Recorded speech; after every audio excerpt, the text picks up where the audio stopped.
On the next slide, again, to show some of the things we are doing. In Hamburg, we have established a center that looks at all type of solutions to improve cities. Data will be looked at to serve the people. On the next slide, Andre, just to say that we, again, in our quest, we are working on that is about the digital rights and the governance system that we need to make sure that they are in place and the regulations. And some of the things we have proposed in that, I will close very soon, is making sure that there's a digital inclusiveness and all the dimensional principle of governance. On the next slide, Leandre, just to say that we have also developed other instruments, including developing the smart cities, using the same values that the countries can promote in terms of innovation and smartness. So that's what we had to share. We are doing quite a lot in this area, and I was very pleased to comment on your contribution in governance of smart cities in your context. So the questions are there. En tout cas, M. Rémy, qui est un expert international des Nations Unies, à UN Habitat, ONU Habitat, qui est très présente d'ailleurs au Maroc, et qui a piloté pas mal de projets. Alors, M. Rémy, moi je pense qu'il a mis le doigt sur une problématique dont on ne parle pas beaucoup, c'est la fracture numérique. C'est les inégalités qui existent dans l'accès justement aux nouvelles technologies, tant sur le plan territorial que sur le plan social, qui exclut une partie des territoires, une partie de la population justement de bénéficier des avantages de la révolution. Nous avons beaucoup de systèmes smart, que ce soit au niveau de l'éducation, de la santé, du tourisme, du transport, de l'urbanisation. Et tous ces systèmes smart-là doivent être adossés à un système de gouvernance efficace. Et à ce titre, je vais vous montrer des cas concrets au niveau de la ville de Dakar. Alors, il serait très difficile de partir tout de suite sur une solution idéale, mais ce qui est sûr, c'est que l'idée, c'est pas de mettre en place des infrastructures surdimensionnées. Ce n'est pas non plus d'utiliser une technologie de pointe, mais c'est vraiment avoir de l'impact positif sur la population, mais également arriver à construire des villes frégates qui vont utiliser très représentatif dans l'écosystème technologique de la ville de Dakar. Mais en plus de cela, il faut aussi assurer une croissance inclusive. Il ne s'agit pas juste de promouvoir des solutions, mais également il faut aider les start-upers, les entreprises également à aller de l'avant. Et en ce sens, nous avons identifié plusieurs projets. Et sur ces projets-là, donc, je peux donner l'exemple de Logan Dakar, donc, qui avait pour objectif de faciliter la mobilité urbaine à travers les panneaux de signalisation, mais également c'était véritablement une plateforme de signalement, c'est-à-dire concrètement, s'il y a des débordements au niveau des rues de Dakar ou bien des poubelles qui sont encombrées, donc c'était possible à travers cette application de signaler cela au service de la municipalité. Et également des jardins intelligents. Donc sur cette image, vous voyez l'inauguration du premier jardin intelligent qui a été aussi fait en collaboration avec deux startups. On a essayé de vraiment mettre en avant. Mais aussi, il faut et surtout réformer, comme je disais tantôt, l'éducation et développer de nouvelles compétences. Donc en ce moment, nous sommes en train de travailler sur un projet de centre de formation numérique où nous avons un accord avec Zéro Talent qui consiste à former au moins 500 jeunes tous les 2 ans mais sur les métiers du numérique. Et la particularité de cette innovation, c'est que lorsque les jeunes rentrent dans cette formation, ils ont la possibilité également d'être cooptés par des entreprises. Et en marge de cela, nous avons Agentis, qui est une société marocaine et un financement de 10 milliards de la Banque islamique de développement. Nous avons également un projet de technoparc au niveau de la ville de Dakar. Alors, en conclusion, De plus en plus, dans nos métropoles africaines, nous constatons une population croissante, mais également une rareté des ressources. Donc nous devons résolument converger vers un nouveau modèle de gouvernance plutôt, qui va placer l'humain au cœur des priorités, mais également qui va impliquer tous les acteurs de l'écosystème. Et nous pensons que l'innovation communautaire, l'entrepreneuriat social et le développement socio-économique doivent être encouragés, même si c'est à travers la low-tech. C'est-à-dire nous ne sommes pas obligés d'utiliser des technologies de pointe, mais encore une fois, l'idée c'est de vraiment résoudre des problèmes ponctuels.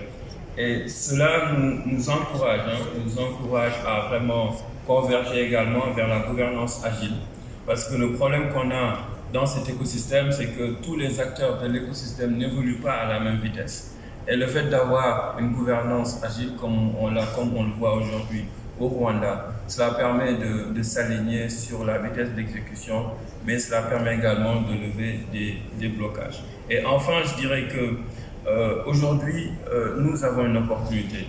L'Afrique doit être un acteur incontournable dans la 4e révolution. Pourquoi? Parce qu'en Afrique, nous avons ce qu'on appelle le faible coût de la destruction de l'existant. C'est très important. Aujourd'hui, nous avons la possibilité d'évoluer vers des technologies disruptives. Ce que les pays développés ne peuvent pas faire en réalité. Parce qu'il y a un coût de l'existant. En Afrique, nous n'avons pas cela. Et je pense que c'est une opportunité. Et en ce sens également, nous remercions chaleureusement le Maroc pour l'ensemble des initiatives qui sont aujourd'hui portées. Aujourd'hui, pour nous, le Maroc, c'est un hub technologique qui nous ouvre des portes. Et à ce titre également, nous remercions Casa Event d'avoir vraiment réalisé cet événement, et plus particulièrement Khadija, avec qui j'étais en contact depuis Dakar. Je vous remercie infiniment. Veuillez nous excuser pour le débordement. Je pense que j'ai fait 3 minutes en plus, n'est-ce pas? Mais que je vais rembourser l'année prochaine, n'est-ce pas? Merci à vous.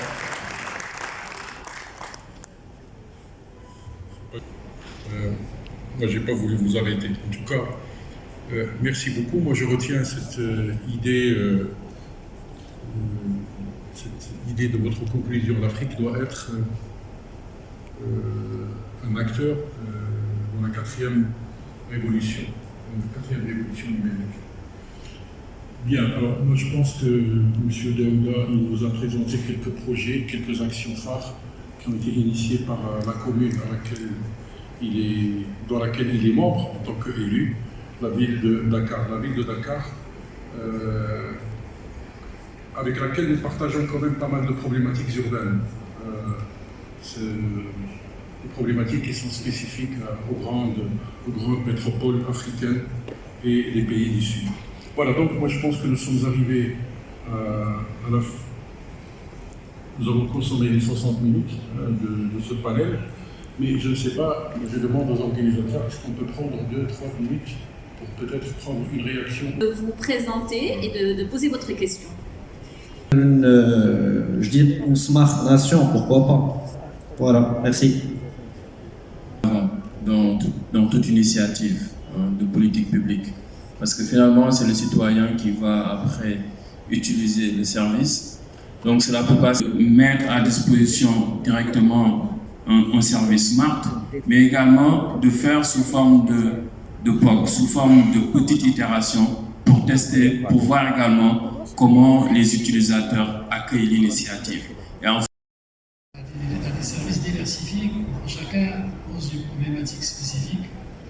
Évidemment, entre le transport qui joue un rôle primordial dans le fonctionnement des villes, et la question de la santé, de l'emploi, de l'éducation et la question de la gestion urbaine, il y a des différences qui tiennent à la spécificité de chaque secteur, des citoyens et améliorer le fonctionnement des villes. Alors, quand on interroge, voilà, sur toutes ces questions, évidemment, on aura à discuter, à débattre à travers les exemples qui vont être. PDF Casablanca, tout le monde connaît le mot, je pense, RATP. Situer toute la complexité de l'impact technologique sur la question du transport, mais malheureusement, on est tenu par le temps. Monsieur Valentin Baïri va nous parler, conseiller. Tariq Doudoun, directeur d'amélioration de la qualité service assurée affilié dans la CNSS. Réalisation des démarches auprès de la CNSS. On travaille sur une nouvelle version de Damacom et la CNSS qu'on compte lancer d'ici la fin d'année sur un portail qui va permettre de démarrer en œuvre en 2024. Donc je vous remercie pour votre attention. Je remercie toute personne physique ou morale ayant contribué de près ou de loin à ce grand projet social. Du projet de sécurité sociale, un secteur qui pose évidemment des difficultés. On notera que vous avez mis en place un dispositif de dématérialisation, mais parallèlement, il y a eu des guichets qui assurent la proximité auprès des citoyens dans les différents quartiers. J'ai bien noté que 70% des dossiers maladie sont assurés par ces guichets-là, ce qui pose peut-être la question de l'interface entre la structure et les personnes. On sait que dans beaucoup de situations sociales, il y a une certaine résistance à passer par la dématérialisation. On passe à un autre sujet. Monsieur Pape Konaridiat, directeur de l'éducation et de l'emploi, qui va nous exposer une expérience assez originale de la ville de Dakar. En place donc une plateforme d'offres et de demande d'emploi, c'est-à-dire la ville de Dakar comme intermédiaire se pose entre les entreprises et les populations, surtout donc les jeunes, pour permettre qu'il y ait donc une intermédiation ou même qu'une relation emploi et employeur, employé plutôt et employeur entre les populations ou même les chercheurs, les demandeurs d'emploi et même aussi ces entreprises qui en offrent. Accessible et approprié par les usagers. Deuxième outil et dispositif, c'est l'intermédiation entre demandeurs d'emploi et entreprises. Ça permet de rapprocher un peu les deux composantes du marché. Et troisième dispositif, c'est la formation, notamment dans ce domaine de nouvelles technologies. Je voudrais dire, en complément de ce qui a été dit, que la question de l'accès à la technologie et de son appropriation se pose évidemment en termes de difficultés pour les usagers qui n'ont pas une formation de base, notamment beaucoup de personnes qui manipulaient des services d'une manière manuellement avec des machines à taper traditionnelles, avaient des résistances en quelque sorte par rapport au changement technologique.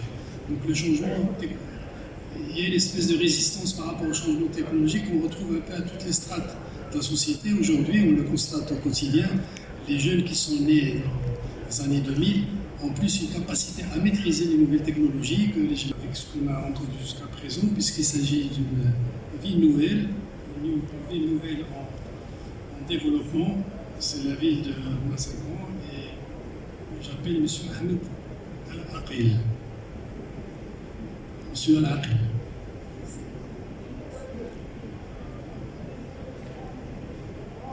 Ah ben on me dit, c'est inscrit, directeur de la stratégie de développement.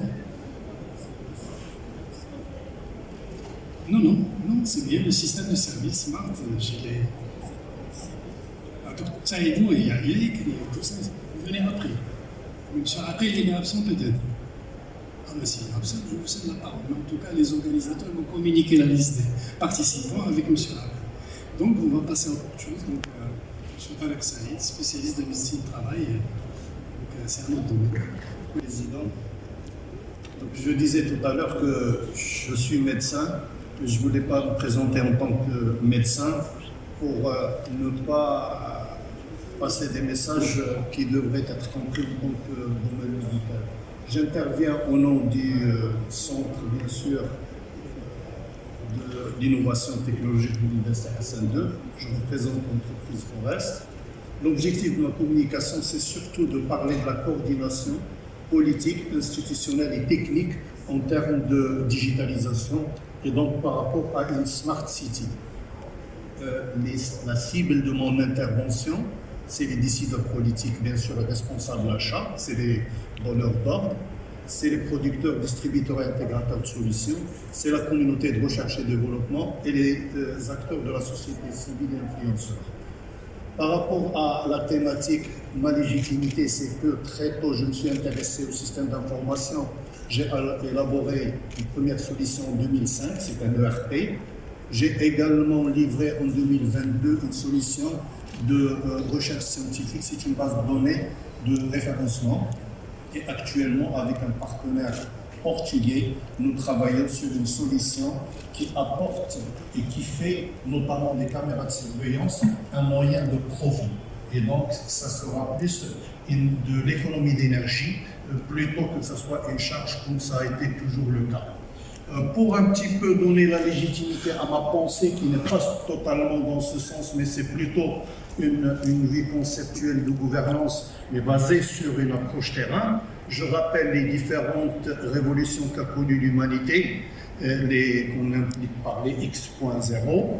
La première, je l'assimile à la dotation de musculation, parce que le muscle nous permet justement la mobilité, la force et le déplacement. La deuxième, celle relative à l'accès, je dirais, à l'énergie et à tout ce qui a été ou accompagné la révolution électrique. Ça incarne un peu la circulation sanguine qui nous apporte de l'oxygène et du glucose, et donc ça a également une répartition d'énergie au niveau du corps.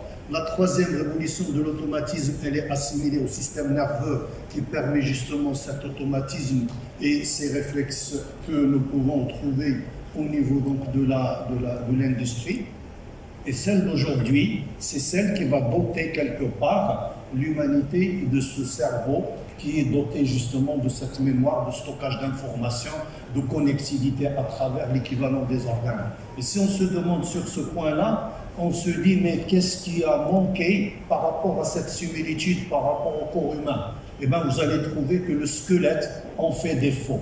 Ça veut dire que si on ne porte pas nos différentes révolutions par une approche qui va justement intégrer la mise en orchestration et en synchronisation de tout ce qui se fait, à un moment donné, on va inverser le gradient et le monde technologique va prendre de la vitesse, alors que les décideurs politiques et les institutions derrière, ils vont se trouver devant des faits et ils vont reproduire plus ou moins la pensée et l'intelligence de ceux qui ont produit cette intelligence artificielle, entre guillemets. Donc le modèle de la SMART, lorsqu'on en parle, je m'inspire de ce document qui a utilisé le terme de SMART pour les objectifs, c'était en 82, mais ce qui m'a plu dans le terme, c'est qu'il parle de Smart Way to Red Management Goals and Objectives. Ça veut dire que si on veut être dans l'intelligence, on doit trouver un smart chemin intelligent. Je reviens à la Smart City pour le développement durable et pour justement cette Smart qui va quelque part répondre aux attentes lors des services comme par rapport à tous les objectifs. Je mets au centre justement ce schéma que je suis plus porteur en tant que réflexion. Ce schéma, d'abord, il faut qu'on l'installe dans un ensemble d'écosystèmes que nous sommes amenés à explorer, à étudier et surtout à s'inscrire dans le cadre de ces engagements. Nous avons l'engagement national, c'est au niveau du nouveau modèle du développement. Et je précise bien que le nouveau modèle du développement, certes, dans 170 pages, il a apporté énormément de lignes directrices d'orientation et de bonnes pratiques.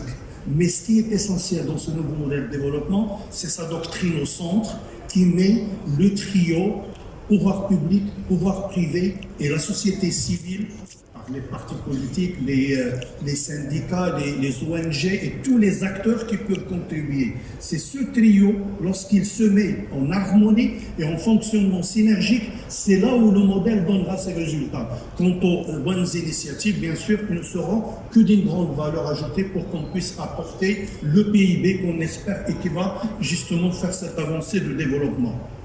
Les objectifs de développement durable, c'est un exemple de nos engagements à l'international et qui incarne bien sûr la durabilité dans ce qu'on fait. Donc nous sommes tenus bien sûr de prendre en main les axes de ce développement qui est prévu par les ODD, notamment son objectif 17 sur lequel j'insiste toujours parce que c'est lui qui apporte justement cette dimension du partnership entre les différents acteurs pour qu'on puisse travailler ensemble. Les organisations, le mode de structuration, le mode de management, la façon avec laquelle on devrait faire fonctionner nos institutions.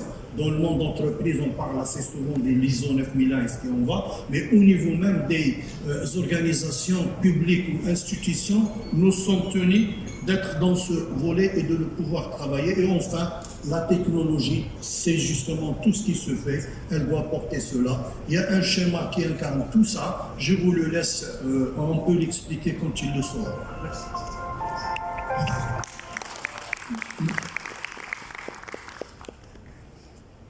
Merci, M. Traversé. Pour la maîtrise du temps, en si peu de temps, vous nous avez donc ramené dans la préhistoire et dans les évolutions technologiques, les différentes étapes un peu parcourues par l'humanité. Et vous nous avez donc exposé un outil qui risque d'être développé à un moment ou à l'autre par un développement rapide de l'intelligence artificielle. J'aimerais ouvrir le débat pour la discussion 10 minutes avant de faire une petite synthèse. Question avant que M.